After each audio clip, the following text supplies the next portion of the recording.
QR code দিয়ে কিভাবে wifi connect করতে হয় চলো আজকের এই ভিডিওতে তোমাদেরকে শিখিয়ে দিচ্ছি। কোনো রকম পাসওয়ার্ড এন্টার করা ছাড়াও কিন্তু খুব সহজে কিউআর কোড স্ক্যান করে কিন্তু ওয়াইফাই কানেক্ট করতে পারবে। তো দেখতেই পাচ্ছ স্ক্রিনে কিন্তু দুটো মোবাইল রয়েছে। ডান দিকের মোবাইলে কিন্তু কোনো ওয়াইফাই কানেক্ট করা নেই, কিন্তু বাম দিকের মোবাইলটা কিন্তু একটা ওয়াইফাইয়ের সাথে কানেক্ট রয়েছে। এখন আমি চাইছি বাম দিকের মোবাইল যেই ওয়াইফাইয়ের সাথে কানেক্ট করা রয়েছে সেম ওয়াইফাইটাকে কিন্তু ডান দিকের মোবাইলে কানেক্ট করতে। তো তার জন্য কি করব, ডান দিকের মোবাইলের নোটিফিকেশন বারটাকে উপর থেকে নিচের দিকে নামাবো এবং যে ওয়াইফাই অপশনটা রয়েছে সেখানে জাস্ট আঙুলটাকে প্রেস করে রাখবো। প্রেস করে রাখলেই কিন্তু এরকম ইন্টারফেস চলে আসবে। তো এরপরে কি করব, এই যে ওয়াইফাই বাটনটা রয়েছে এই ওয়াইফাই বাটনটাকে অন করে দিব।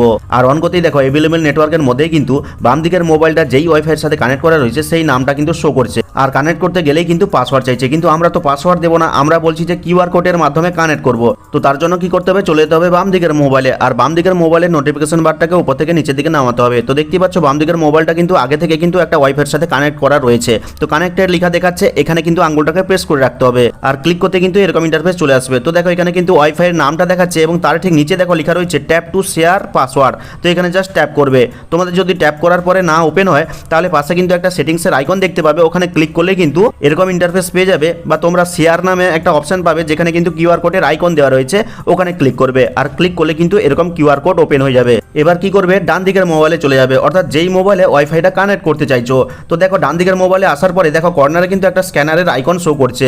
তো এখানে জাস্ট ক্লিক করবে আর ক্লিক করলে কিন্তু ওই মোবাইলে কিন্তু স্ক্যানারটা ওপেন হয়ে যাবে এবং সেই স্ক্যানারটা নিয়ে গিয়ে বাম দিকের মোবাইলে যে কিউআর কোডটা ভেসে উঠেছে ওই কিউআর কোডটাকে স্ক্যান করে নেবে। আর স্ক্যান করলেই কিন্তু কোনো পাসওয়ার্ড না দিয়েও কিন্তু খুব সহজে ডান দিকের মোবাইলে কিন্তু ওয়াইফাইটা কানেক্ট হয়ে যাবে। তো দেখতেই পাচ্ছ এখানে কিন্তু ওয়াইফাইটা কানেক্ট হয়ে গেল, অর্থাৎ বাম দিকের মোবাইলে যেই ওয়াইফাইটা কানেক্ট করা ছিল সেম ওয়াইফাই কিন্তু ডান দিকের মোবাইলেও কানেক্ট হয়ে গেল।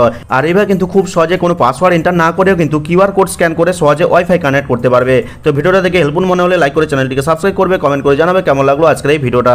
তো দেখা হচ্ছে পরবর্তী কোনো এই ধরনের হেল্পফুল ভিডিওর সাথে।